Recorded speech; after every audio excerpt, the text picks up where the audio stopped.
Toujours en direct sur Facebook Live depuis le Media Lab de l'Université catholique de Lille avec Dominique Quignot. Bonjour. Bonjour. Vous êtes présidente des Semaines sociales de France et vous venez nous rejoindre à l'occasion de cette 93e rencontre nationale des Semaines sociales de France. Alors au regard de tout ce que l'on a entendu aujourd'hui, on voit bien déjà que de nombreuses initiatives sont en route pour refaire société. Vous êtes optimiste ?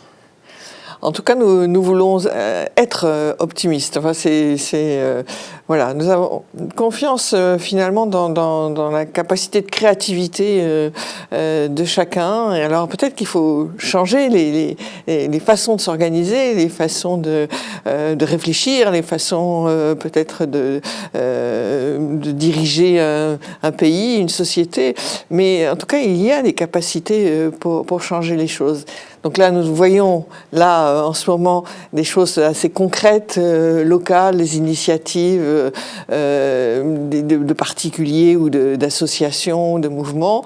Ce qu'on voudrait, c'est arriver, et ce sera le deuxième temps de notre réflexion, à dire comment les institutions peuvent aussi bouger pour que quelque chose se retisse entre les différents îlots de notre société. Parce qu'elles peuvent bouger, ces institutions, elles doivent bouger ? Absolument, elles peuvent bouger, elles doivent bouger, c'est sûr, parce que je pense qu'il y a nécessité de ces deux niveaux, du niveau d'organisation et de mobilisation de chacun à son niveau, ce qu'en langage chrétien on appelle la subsidiarité, où chacun fait là où il est ce qu'il peut pour changer les choses, mais il y a aussi un moment où ceux qui ont le pouvoir, qu'il soit le pouvoir qui leur est donné par les urnes, ou un pouvoir culturel, ou un pouvoir financier, changent eux aussi. Voilà, ça ne pourra fonctionner que si ces deux niveaux-là arrivent à s'organiser et à travailler ensemble. Alors qu'est-ce qui manque aujourd'hui pour que ce changement s'opère ? Je pense que justement, il manque les passerelles entre les mondes. C'est ce que était appelé à un moment, notre société était un millefeuille, où il y avait toutes les couches, et qu'il n'y avait plus le lien entre les différentes couches du millefeuille. Et donc, c'est là-dessus qu'il faut travailler. Et puis, comprendre ce que nous ont appris, d'une certaine manière, les gilets jaunes, mais que savent depuis très longtemps les associations, notamment qui travaillent avec les plus pauvres, c'est qu'on ne peut pas changer les choses pour les gens sans qu'ils soient pleinement associés aux décisions qui vont être prises avec eux et pour eux. Voilà, et c'est ça que doivent comprendre les responsables politiques, économiques, etc., qu'il faut qu'ils entendent ce que disent les citoyens et qui, avec eux, construisent. Après, ce qui n'empêche pas qu'il soit nécessaire qu'il y ait quelque part une décision qui soit prise par des gens qui ont été mandatés pour cela. Mais il faut qu'il y ait cette écoute. Vous disiez que depuis ce matin, différentes initiatives locales étaient mises en exergue. Est-ce qu'il y a encore d'autres initiatives à inventer ? Et si oui, lesquelles ? Qu'est-ce qui manque aujourd'hui ? Oh, il y a sûrement des choses à inventer. On ne peut pas prétendre avoir fait le tour de toutes ces initiatives, même si votre région ici est très riche de ces initiatives dans tous les domaines.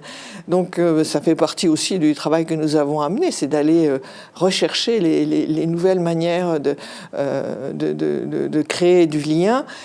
Mais c'était ce qu'a dit le recteur ici, Pierre Jogini, dans son intervention, c'est qu'il faut il faut des mobilisations locales, des localités, mais il faut qu'elles soient ouvertes sur le monde. Voilà, c'est ça qui est peut-être compliqué, c'est ne pas en rester à l'initiative locale et relativement cernée, mais faire en sorte qu'elle puisse aller vers les autres et être peut-être reconduite, reproduite ailleurs, etc. C'est peut-être cette deuxième étape qui reste à faire, c'est de mettre en valeur ces initiatives, mais de voir comment elles peuvent être reproduites ailleurs. Pas seulement d'en inventer de nouvelles, mais d'essaimer celles qui existent. Aujourd'hui, entre les gilets jaunes et les hautes sphères de l'État, c'est plutôt un dialogue de sourds. Qui sont les acteurs qui peuvent inventer ce changement ?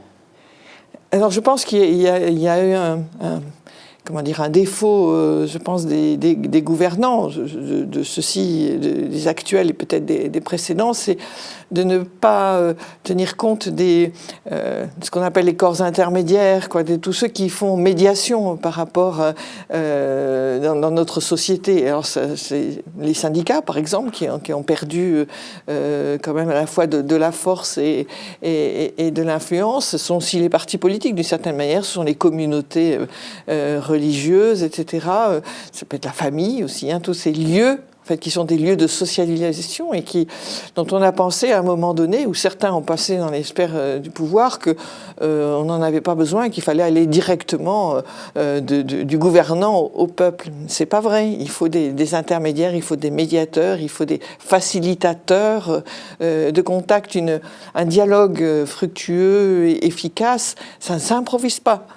Un grand débat, ça ne s'improvise pas. Si les gens ne sont pas préparés à s'emparer d'un sujet, ne sont pas préparés à écouter les arguments d'autrui, à bouger éventuellement un peu sur leurs arguments, mais parce que les autres aussi bougent, c'est une école, l'apprentissage du débat. C'est ce que, en tout cas, aux Semaines sociales de France, depuis tant d'années, nous essayons de vivre, c'est-à-dire d'être dans une situation de permettre un débat entre des gens différents, mais un débat respectueux qui permet à chacun finalement d'exposer ses convictions, mais aussi de bouger un peu sur ses convictions, si l'argument de l'autre peut vous permettre de dire « Ah, là, je n'avais pas vu qu'il y avait quelque chose que finalement j'aurais dû comprendre ». Alors qu'est-ce qu'il faut revenir en arrière parce que c'était mieux avant ou continuer d'aller de l'avant, mais par des chemins détournés? Il ne faut pas retourner en arrière. Et d'ailleurs, peut-être que notre titre des jeunes nous l'ont reproché, refaire société, comme si l'idée était qu'il y avait eu quelque chose de bien et qu'il fallait le reconstruire. Ce n'était pas tellement notre idée, c'était faire société d'une certaine façon.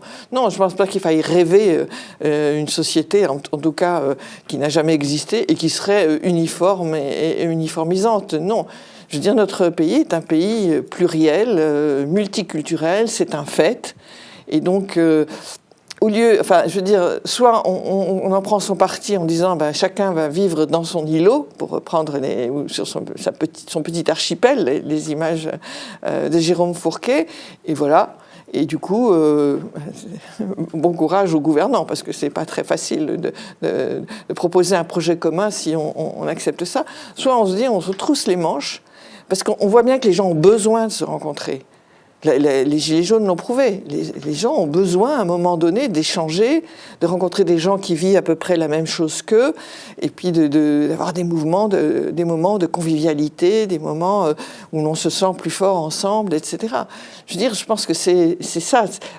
Et souvent, on est amené à dire que cette crise des Gilets jaunes, alors bien sûr, elle appelle des réponses précises, concrètes, sociales, économiques, etc. Mais c'est aussi une crise de sens.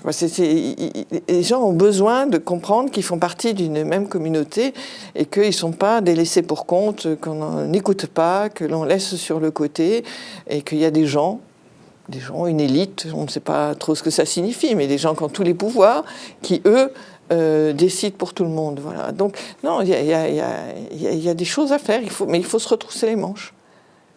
Merci Dominique Quignot, présidente des Semaines sociales de France.